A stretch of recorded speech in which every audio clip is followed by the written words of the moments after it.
guys, Kelly here, and I want to share with you my most recent reads. So I have 3 books to talk about today, and they are a wide range of genres. So let's just get into it. I'm going to start with the one I like the least till the one I like the most. And we're going to start with Are You Sleeping by Kathleen Barber. And this is an adult thriller, and it is about a woman who is kind of living a life away from home, like she hasn't been back to her home since she was a teenager, I believe, and something happens back at her hometown that makes her come back into her life. The problem is that she has changed her name. She hasn't told her current boyfriend that she's been with for like 3 years her original name, anything about her life, and so she's kind of like having those worlds collide and figuring out how to like deal with the mesh of the 2 lives, what to tell her boyfriend, what is going on back at home. So I didn't really like this book. I gave it 2 stars. I just didn't think really anything about this was interesting or worked. So the reason I picked this book up was that it had an element of using a podcast in the telling of the story, and the podcast is very integral to the story. And I just thought that was a unique thing. You know, I had read recently Sadie by Courtney Summers, and I really enjoyed the use of a podcast in that mystery kind of book. And so I thought that reading another thriller that used a podcast would be interesting, but I didn't think the podcast was used well in this book. It was like the main catalyst, because part of the reason why she goes back to her hometown is that there's this podcast that is happening that is involving her family. It's a true crime podcast. Basically is exactly like Serial, the way they do this podcast. And so that's what it feels like. So she is like getting pulled back to her hometown because they're talking about a crime that happened in her family when she was young. So everybody in the country is like going wild about this podcast. And so she doesn't feel like she can hide from it anymore.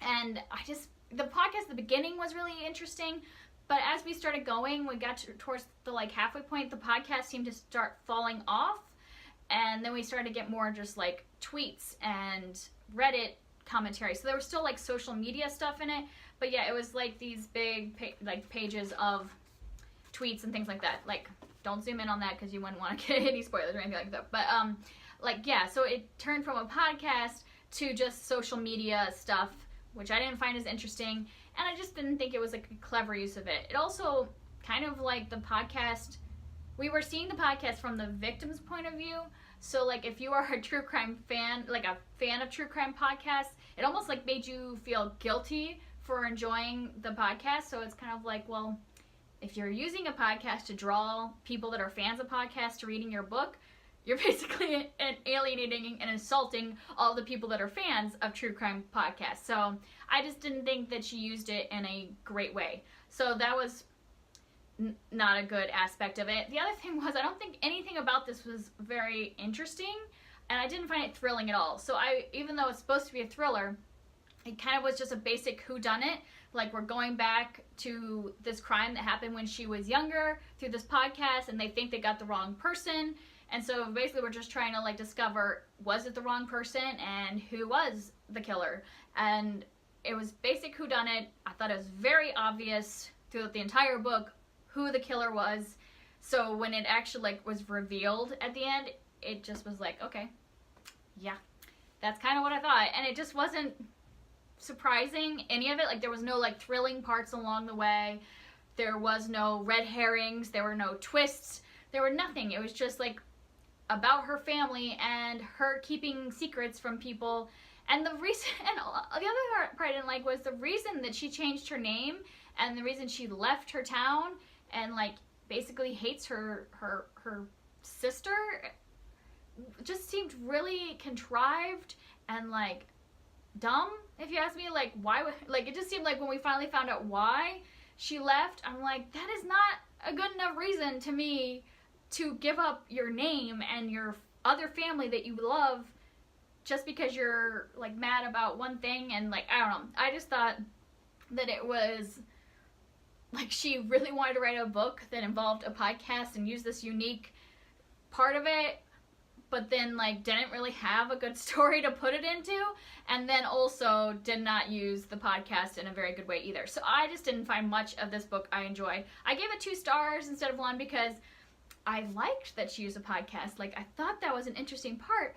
I just didn't think it was executed well. You know what I mean? Like, so the premise, like, started off good, and she did start the book off good. Like, I was interested at the beginning, and that's why I kept going, because at the beginning, she drew me in with a few, like, mystery things. Like, there was a mystery call at the beginning, and there was just, like, all this stuff that happened at the beginning that was mysterious, but then once we got into the main plot, nothing else mysterious happened.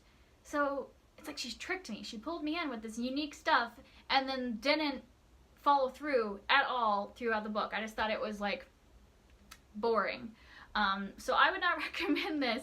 I don't know who might enjoy it. I mean, it gets good ratings mostly. I mean, I think it's like gets medium ratings. So there are people that like it, but it just, for me, I didn't think it was that interesting. So I wouldn't recommend it as a thriller that's really good. I also really hate this cover. Like, so I gotta get rid of this book because I just despise the cover. It gives me like the heebie-jeebies every time I see it, and it really makes no sense to the story of the book. So yeah, so I didn't like it. 2 stars. The next 2 books I loved, so no more rants here. I like these next 2. And the next one I read was Letters to the Lost by Brigid Kemmerer, and this is a YA contemporary about a girl whose mother has recently died, and she is visiting her mother's grave at least weekly, sometimes a couple times a week, and she writes her mother letters and leaves them on her gravestone. And one day, somebody responds to the letter, and of course she's angry because she's writing these letters to her mother, not for other people to read. So she writes like an angry letter back to the person, but then it turns out that they start writing to each other and kind of form like a pen pal, anonymous pen pal relationship throughout the book. And that is a trope that I just happen to really love. I think I'm going to make a video soon about all the books that have kind of like that trope that I really enjoy. And it's the like anonymous writing letters to each other.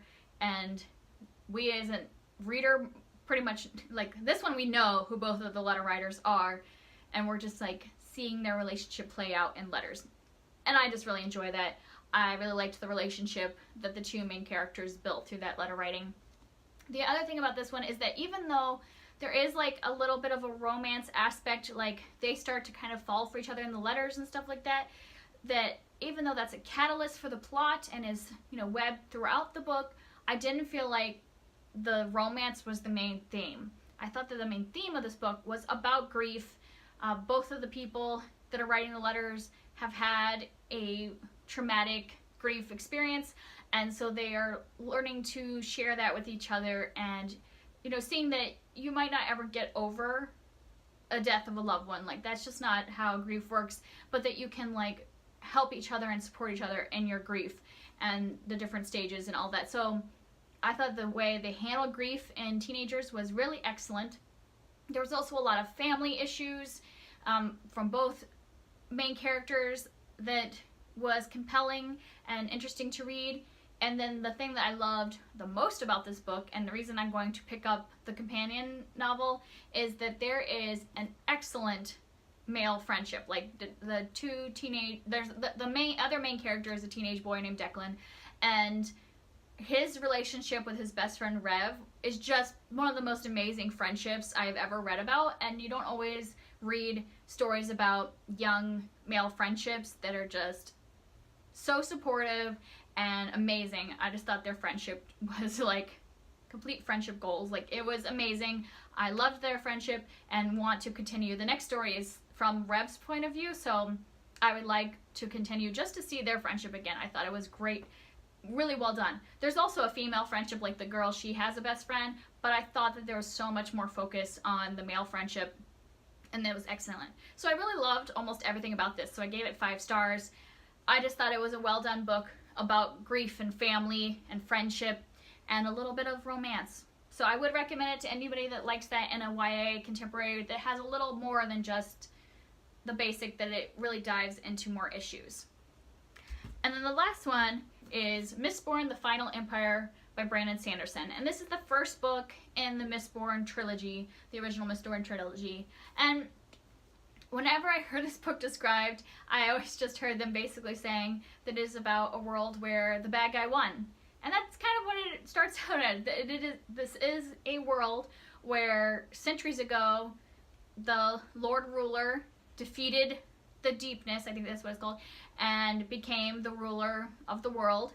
And he's immortal, and so for centuries he has ruled, but he's kind of, I mean, like, it's good and evil is kind of subjective, but like that he is taking a group of people and making them to be slaves and things like that. So he is seen, obviously, from their point of view as being evil.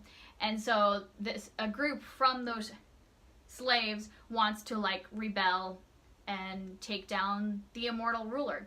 And so that's basically where this book starts. And I was intimidated by this series because it is a really big one. This book, I think, is about 600. Yeah, this one is 650 pages, and they get bigger from there.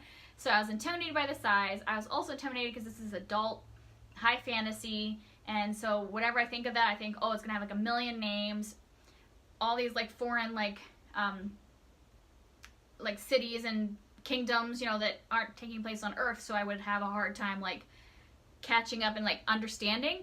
But the way Sanderson writes, this is my first book by him, it is so easy to follow. I thought there was a big cast of characters, but each one of them have so many details in their character that you can tell them all apart, you know exactly who's who, and I did not get lost at all with the names.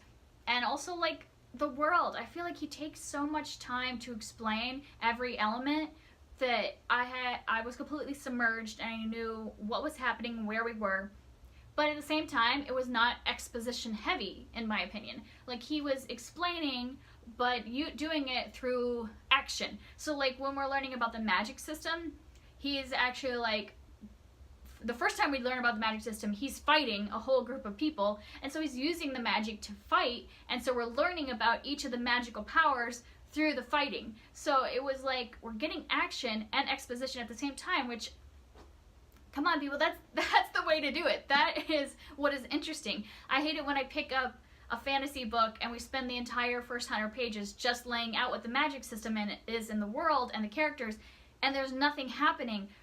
That is boring for me. That's why sometimes I avoid some fantasy, because that's the part I don't like. But this was not like that. I felt like we were in action right away and doing stuff.